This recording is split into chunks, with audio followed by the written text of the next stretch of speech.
So hi everyone and welcome back to my YouTube channel जिसका नाम है grades above excellence is our tradition और मैं हूँ स्वाति शर्मा।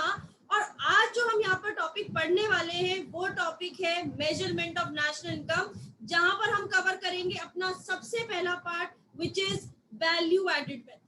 ठीक है जी, तो बिना टाइम वेस्ट करे हम स्टार्ट करते हैं अपना वैल्यू एडेड मेथड। लेकिन उससे पहले आप सब लोगों से एक छोटी सी अपील है कि मेरे YouTube चैनल को लाइक, सब्सक्राइब और शेयर करना ना भूलिए और साइड में जो बेल आइकन है उसको प्रेस करना मत भूलिएगा। तो बिना टाइम वेस्ट करे दोस्तों स्टार्ट करते हैं अपना नया part which is value added method. लेकिन उससे पहले एक छोटा सा डिस्कशन कर लेते हैं जो हमने प्रीवियस क्लास में अपनी करा था, जहां पर हमने पढ़ा था मेजरमेंट ऑफ, जहां पर हमने पढ़ा था कन्वर्जन। ठीक है ना, जहां पर हम लोगों ने नेशनल इनकम एग्रीगेट्स पढ़े थे। एक बार देख लेते हैं उन सारे एग्रीगेट्स को। तो जी हम यहाँ पर देखते हैं ग्रॉस और नेट। तो ग्रॉस होता है सम टोटल, नेट होता है एक हमारी फाइनल वैल्यू, या फिर हम बोल सकते हैं कोई चीज पुरानी हो जाती है तो उसमें डेप्रिसिएशन जो है, डेप्रिसिएशन हटाकर हम उस चीज का जो है उसको फर्दर सेल करते हैं। तो gross is, gross minus depreciation बनाता है नेट, और नेट प्लस डेप्रिसिएशन बनाता है ग्रॉस। तो अगर मैं यहाँ पर आप लोगों को लिखकर बताऊं तो ग्रॉस माइनस डेप्रिसिएशन हो जाता है नेट, और नेट प्लस डेप्रिसिएशन हो जाता है बच्चों क्या, ग्रॉस। Very good. फिर आ जाता है नेक्स्ट की डोमेस्टिक प्रोडक्ट और नेशनल प्रोडक्ट क्या है। तो डोमेस्टिक प्रोडक्ट होता है विद इन द कंट्री या with in the geographical boundaries, जबकि नेशनल प्रोडक्ट होता है with in plus net factor income from abroad, यानी बाहर से आई हुई फैक्टर इनकम को भी जब हम ऐड करते हैं तो वो हमारी net factor income from abroad होती है। तो अगर हम यहाँ पर देखें डोमेस्टिक प्रोडक्ट प्लस NFIA यानी बाहर की इनकम भी ऐड अभी हमने कर दी है, तो ये हमारी क्या बन गई, नेशनल प्रोडक्ट। जबकि नेशनल प्रोडक्ट माइनस NFIA अगर हम करेंगे, यानी हमारी पूरी की पूरी जो फॉरेन कंट्री की भी इनकम थी, इंडिया की भी इनकम थी, उसमें से हमने अब्रॉड की इनकम को माइनस कर दिया, NFIA माइनस कर दिया, तो ये बन गई जी हमारी डोमेस्टिक प्रोडक्ट। आ गई बात समझ में। फिर आते हैं मार्केट प्राइस और फैक्टर कॉस्ट। मार्केट प्राइस हो गया जी आपका एक तरीके से MRP। इस मार्केट प्राइस में से जब हम नेट इनडायरेक्ट टैक्स माइनस कर देते हैं तो वो हमारा फैक्टर कॉस्ट बन जाता है। लेकिन अगर हम इस फैक्टर कॉस्ट में NIT ऐड कर दें तो ये हमारी बन जाती है मार्केट प्राइस। कोई भी आप लोग को डाउट है तो आज मैं अपने डिस्क्रिप्शन बॉक्स में इससे पहले वाला लेक्चर जो है, यानी हमारा डे 11, मैं यहाँ पर पेस्ट कर दूंगी, डिस्क्रिप्शन बॉक्स में उसका लिंक डाल दूंगी। आप लोग बहुत डिटेल में उस पार्ट को वहां से पढ़ सकते हैं। ठीक है जी, तो बिना टाइम वेस्ट करे स्टार्ट करते हैं अपना वैल्यू एडेड मेथड। कि वैल्यू एडेड का एक्चुअल मतलब होता क्या है। ठीक है जी, तो वैल्यू एडेड मेथड में सबसे पहले हम यहाँ पर देखते हैं what do we understand by this method, क्या इसकी कैलकुलेशन है और कौन कौन से स्टेप्स इसमें इन्वॉल्व है।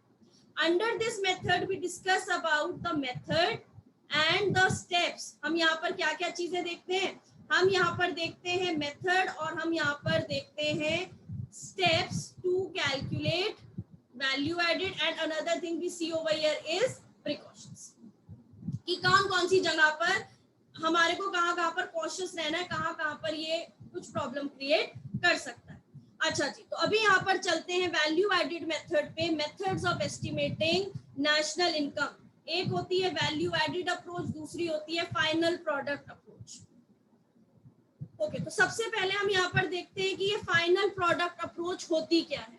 देखिए फाइनल प्रोडक्ट अप्रोच का मतलब क्या है कि हम जहाँ पर बोल रहे हैं कि अगर इंडिया ने जो है 2000 टीवी 50,000 रुपए के हिसाब से बेचे हैं, यानी एक टीवी उन्होंने 50,000 के हिसाब से बेचा है, तो उन्होंने लगभग 1,00,000 के करीब जो है पैसा जनरेट कर लिया है कंट्री में। अगर 7,000 मोबाइल फोन्स बेचे हैं कंट्री में, जो एक फोन जो था 1,00,000 रुपए का था, तो 7,000 लाख रुपीस जो है इंडिया ने जनरेट करे। ठीक है, तो एक तरीके से हम फाइनल वैल्यू कैलकुलेट करें कि टोटल उस चीज को बेचने से कितना पैसा कंट्री में जनरेट हुआ है। So final product is broadly called as gross domestic product. ध्यान से समझना इस बात को, मैं क्या कह रही हूँ कि जो फाइनल फाइनल प्रोडक्ट है, फाइनल प्रोडक्ट का मतलब क्या हो गया यहाँ पर कि फाइनल अमाउंट जिससे जो इनकम जनरेट हुई है उसको हम ग्रॉस डोमेस्टिक प्रोडक्ट बोलते हैं. So gross domestic product refers to the monetary value of all final goods and services. अभी हमने यहाँ पर कैलकुलेट करी ना मॉनेटरी वैल्यू, 1,00,000 रुपए या 7,000 लाख रुपए, ये मॉनेटरी वैल्यू थी उन फाइनल गुड्स एंड सर्विसेज को जो बेचे गए हैं कंट्री के अंदर, produced by the producing units within the country in an accounting year. It is estimated by multiplying the quantity with market price. जब हम market price से quantity को multiply कर देते हैं P into Q, तो वो हमारा क्या देता है, हमारे को एक फाइनल अमाउंट देता है कि भाई इतना पैसा जो है देश में इस पर्टिकुलर प्रोडक्ट को बेचने के बाद जनरेट किया गया. ठीक है जी. अब आते हैं यहाँ पर नेक्स्ट चीज जहां पर हमें क्या देखना है, gross value of output at market price. तो GVO at MP, what is GVO at MP? It is price into output sold. कितना प्राइस था जो मैंने अभी बताया और कितने हमने उस पर्टिकुलर प्रोडक्ट की यूनिट्स को बेचा है, तो वो हो गया gross value of output at market price, जिसको हम बोलते हैं जीवीओ एट एमपी. ठीक है बच्चों. अब ये जीवीओ एट एमपी होता क्या है? ये जीवीओ एट एमपी होता है sales plus change in stock, कि कितना सामान हमने बेचा प्लस कितना स्टॉक में चेंज आया. Suppose a firm was selling shirts, goal of one day is to sell 10 shirts. एक दिन का गोल है उनका 10 शर्ट्स बेचने का. Now in a day they have sold 8 shirts. एक दिन में उन्होंने 8 शर्ट बेची है, तो अभी उनके पास पिछले दिन की भी 2 शर्ट बची है. Next day how many new shirts will they add?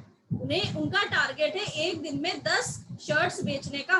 पिछले दिन की भी 2 शर्ट बची है, तो आज वो नई कितनी लाएंगे? They will get only 8 shirts. तो that is closing stock minus opening stock. तो ये चेंज इन स्टॉक होता है कि अगले दिन वो सिर्फ 8 शर्ट लाए. क्यों? द रीजन बिहाइंड इज क्योंकि पुराने दिन की भी 2 शर्ट बची हुई है.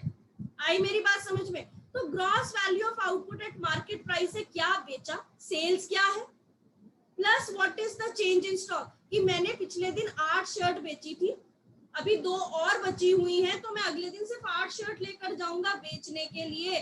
तो 8 is my sale plus 2 is my change in stock. तो वो हमारा क्या हो जाता है, GVO at MP. So GVO at MP is sales plus change in stock. बात मेरी समझ में आई? अब आ जाते हैं वैल्यू एडेड अप्रोच, जो कि बहुत सिंपल पार्ट है, कोई घबराने वाली बात नहीं है, काफी इजी मेथड होता है. 3 नंबर का बिल्कुल पक्का क्वेश्चन आता है. मैं आपको बताऊंगी कौन सा क्वेश्चन आएगा, उसको अच्छे से करके चले जाना, आप लोगों के 3 नंबर पक्के हो जाएंगे. अच्छा जी, तो टाइम वेस्ट किए बिना करते हैं वैल्यू एडेड मेथड. तो यहाँ पर जी हमें कैलकुलेट करना होता है जीडीपी एट एमपी. क्या कैलकुलेट करना होता है? Aggregate GDP at MP. ठीक है, पहले मैं फॉर्मूला बताऊंगी, फिर मैं बताऊंगी किस तरीके से क्वेश्चन की अप्रोच आपको रखनी है. अगर क्वेश्चन में पूछा है वैल्यू एडेड मेथड या प्रोडक्ट मेथड, तो ध्यान रखो आगे कुछ भी निकालने के लिए कहा हो, नेशनल इनकम बोला हो, डोमेस्टिक इनकम बोला, जो मर्जी बोला हो, आपका मेन काम क्या है? सबसे पहले आप जीडीपी एट एमपी कैलकुलेट करोगे, क्योंकि जीडीपी एट एमपी का ही ये फॉर्मूला है. जीडीपी एट एमपी क्यों निकाल रहे हैं? क्योंकि ये है वैल्यू एडेड मेथड, जहां हम फाइनल गुड्स एंड सर्विसेज को बेच रहे हैं. और जीडीपी एट एमपी का मतलब होता क्या है, मैं रियल में अगर आपको बताऊं, इसका मतलब होता है कितनी देश में डिमांड करी गई है. वैल्यू एडेड अप्रोच या प्रोडक्ट अप्रोच, भाई जितनी डिमांड करी जाएगी उतनी तो सप्लाई होगी कंट्री में, तभी तो कंट्री में एक सामंजस्य, एक बैलेंस बैठेगा. उस बैलेंस को बिठाने के लिए देश में देखना पड़ता है भाई ये जीडीपी एट एमपी कितनी डिमांड हो रही है, और जितनी डिमांड है देश उतनी ही सप्लाई करेगा, यानी GVA at MP, gross value added at market price, जिसको हम बोलते हैं सप्लाई. तो डिमांड बराबर हो गया सप्लाई, तो दोनों चीजों को हम मानकर चल रहे हैं कि सेम है, यानी हम कह रहे हैं कि देश जो है वो इक्विलिब्रियम पर है. जितना कंट्री में लोग डिमांड कर रहे हैं final goods and services boss, उतनी ही उसकी सप्लाई भी की जा रही है, उतना ही उसका प्रोडक्शन भी किया जा रहा है. तो अब जीडीपी एट एमपी, जितनी डिमांड है कंट्री में उतनी ही सप्लाई करेंगे. तो क्या फॉर्मूला हो जाएगा इसका? GVO at MP, that is sales plus change in stock, minus हमने अपनी तरफ से कितना खर्चा लगाया, इंटरमीडिएट कंजम्पशन। ठीक है जी, तो यहाँ पर हम देखते हैं जीडीपी एट एमपी का फॉर्मूला है GBO at MP minus intermediate consumption.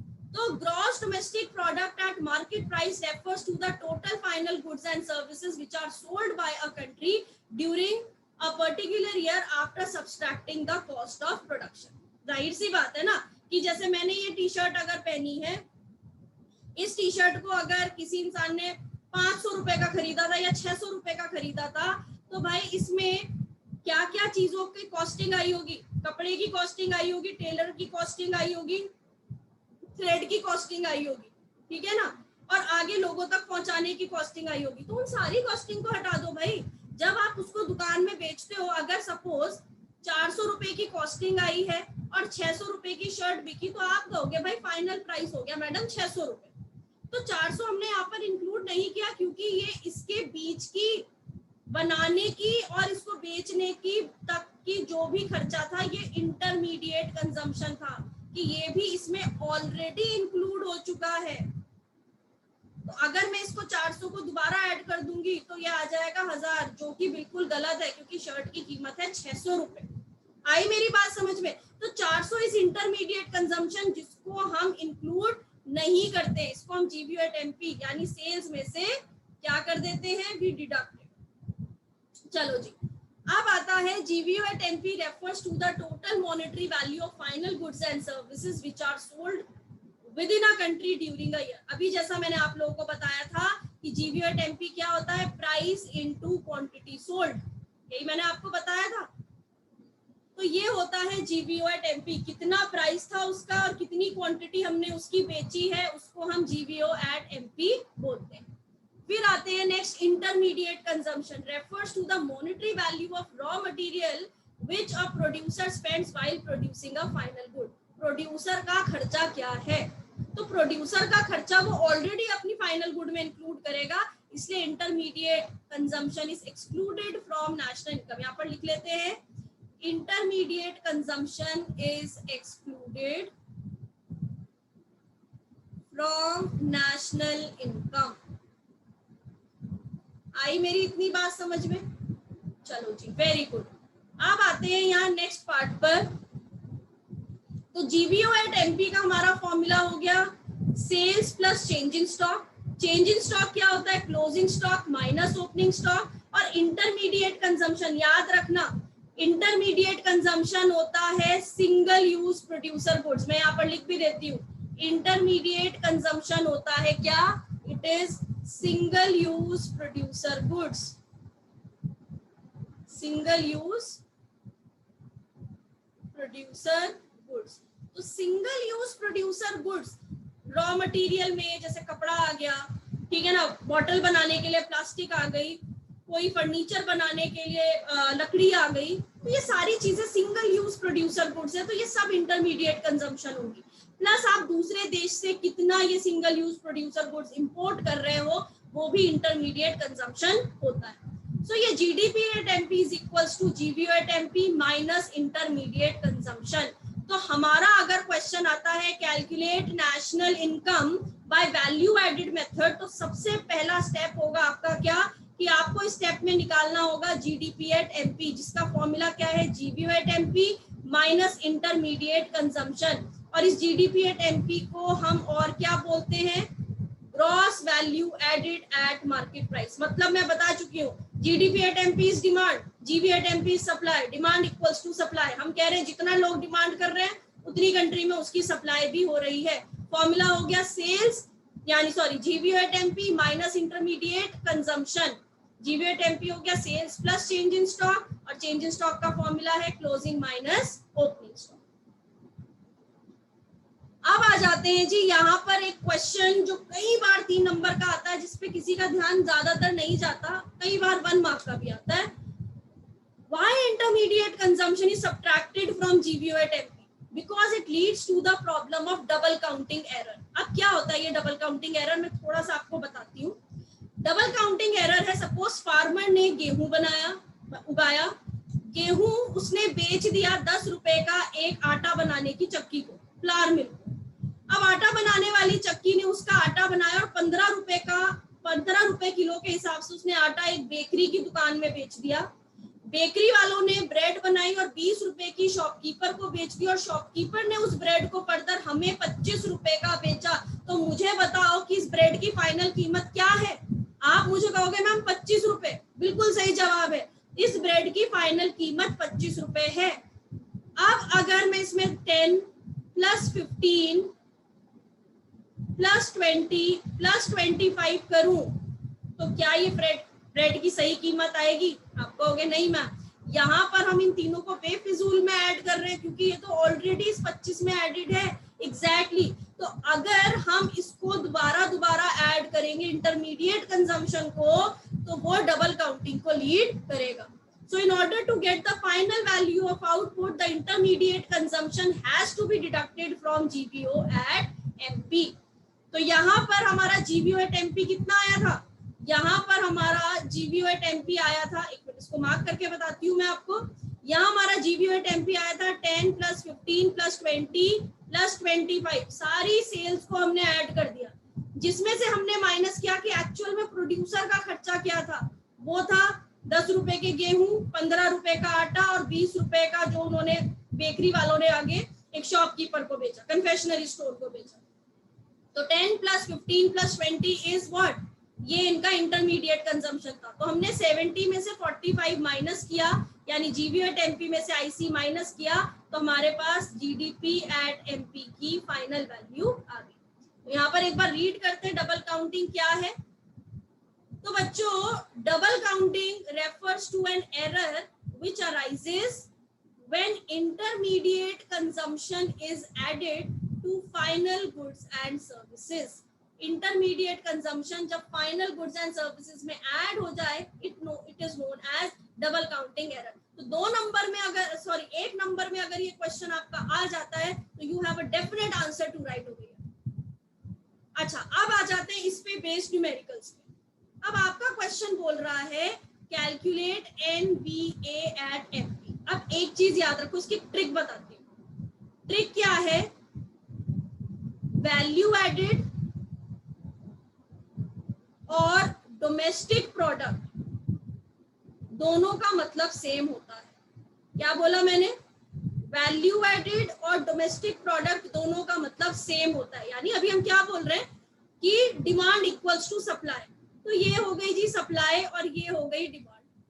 हम कह रहे हैं डिमांड बराबर है सप्लाई के, तो वैल्यू एडेड है बराबर डोमेस्टिक प्रोडक्ट के। अगर क्वेश्चन में गिवन है calculate NVA at MP, suppose एक एग्जांपल दे रही हूँ, तो नेट की जगह हमने लिख दिया नेट। इस वैल्यू एडेड का मतलब क्या है? Domestic product. अभी मैंने बताया ना, value added is equal to domestic product. यहाँ पर हम मार्क कर देते हैं दैट ये value added is equal to domestic product. तो इस वैल्यू एडेड की जगह में डोमेस्टिक प्रोडक्ट लिख सकती हूँ, एंड देन मार्केट प्राइस लिखा है तो यहाँ पर हमने उठाकर एमपी दोबारा लिख दिया। अब आप लोग मुझे बताना, अगर क्वेश्चन में कैलकुलेट करना है जीवीए एट एफसी, तो ग्रॉस की जगह ग्रॉस लिखा, वैल्यू एडेड की जगह क्या लिखेंगे? जल्दी बता दो। Very good, domestic product. और एफसी की जगह हमने क्या लिख दिया? फैक्टर। आ गई मेरी बात समझ में? तो ये जो फंडा है ना, ये कंफ्यूज करता है कभी कभी। आपको कंफ्यूज होने की जरूरत नहीं है क्योंकि आप लोग होशियार हो, आपको पता चल गया है कि डिमांड बराबर है सप्लाई के। अच्छा जी, अब क्वेश्चन में निकालना है एनवीए एट एमपी। क्वेश्चन में गिवन है sales, closing stock, opening stock, net indirect tax, depreciation, intermediate consumption, purchase of raw material and rent. तो सबसे पहले जो मैंने बताया, क्या कैलकुलेट करेंगे? सबसे पहली चीज यहाँ पर देखो लिखा हुआ भी है, value added is also known as domestic product. तो अगर एनपी एट एमपी निकालना तो एनडीपी एट एमपी ही है उसका मतलब। अब इस क्वेश्चन को सॉल्व मैं यहाँ पर करके दिखाती हूँ। इस क्वेश्चन में क्योंकि ये वैल्यू एडेड मेथड से कैलकुलेट करना है, तो यहाँ हम सबसे पहले निकालेंगे जीडीपी एट एमपी, जिसका फॉर्मूला है GVO at MP minus intermediate consumption. ठीक, सबसे पहले हम यहाँ पर निकालेंगे GVO at MP.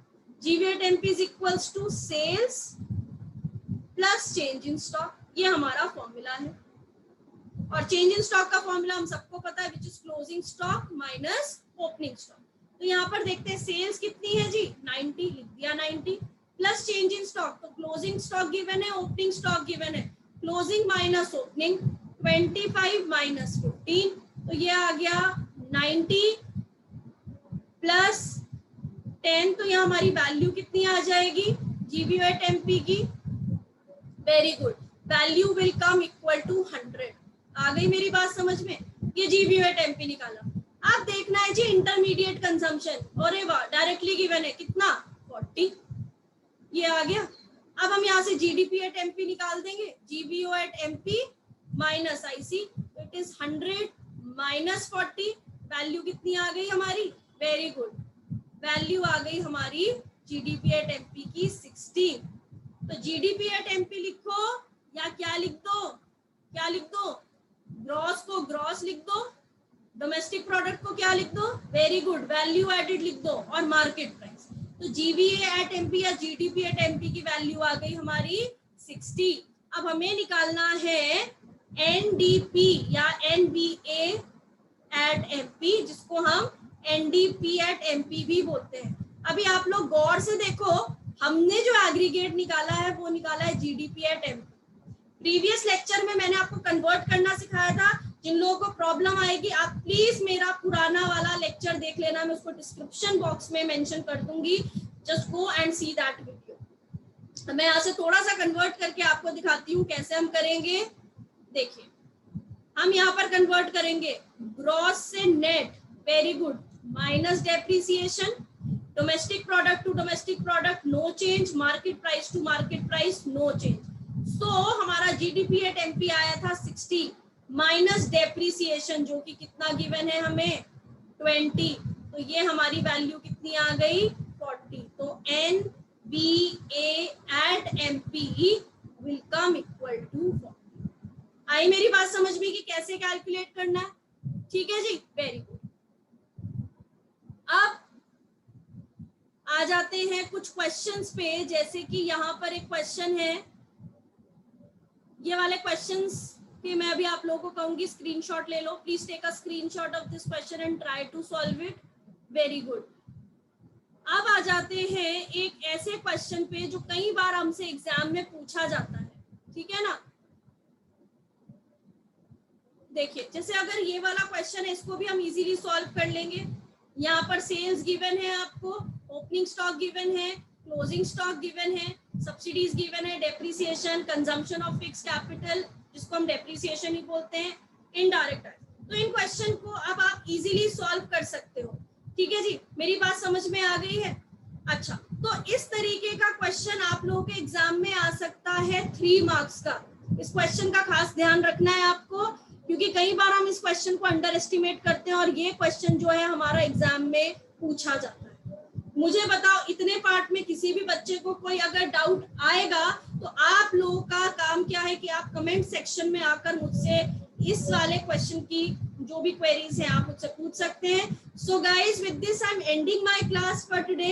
I hope आप लोगों को आज की वीडियो क्लियर हुई होगी। अगर आप लोगों को मेरा चैनल, मेरे लेक्चर समझ में आ रहे हैं, सो प्लीज मेरे यूट्यूब चैनल को लाइक, सब्सक्राइब और शेयर करना मत भूलिएगा। मेरा नाम है स्वाति शर्मा, मेरे चैनल का नाम है grades above excellence is our tradition. And keep watching, keep loving my YouTube channel guys. Take care, bye all of you.